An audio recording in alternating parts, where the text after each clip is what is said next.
বন্ধুরা, আজ মা শীতলা ষষ্ঠীর দিন। আজ মায়ের আশীর্বাদ নেওয়ার দিন।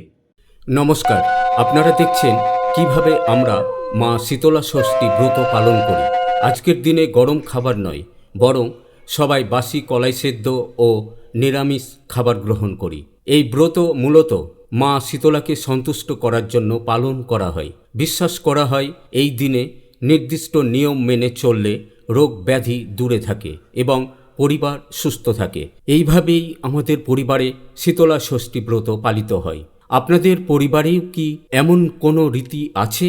কমেন্টে জানাতে ভুলবেন না। আরও যদি ভিডিওটি ভালো লাগে তাহলে শেয়ার করুন, যাতে আরও মানুষ এই ধর্মীয় বিশ্বাস ও সংস্কৃতি সম্পর্কে জানতে পারে। জয় মা শীতলা।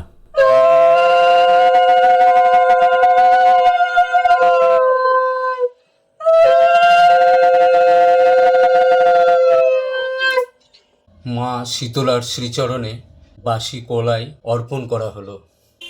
আপনারা দেখছেন বাসি কলাই সেদ্ধ বের করছে। আমরা আজকে এটা খাবো। এই রোদ্দুরে বসেই আমরা কিন্তু এই কলাই সেদ্ধ মুড়ি খাই। বেশ ভালো লাগে, দারুণ লাগে। দেখছেন, এইভাবেই কলাই মুড়ি খাই। এটা হচ্ছে কলাই, দেখতে পাচ্ছেন? কলাই, হচ্ছে মুড়ি।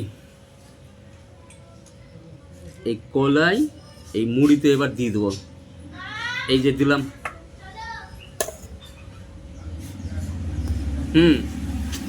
বেশ মাখাবো।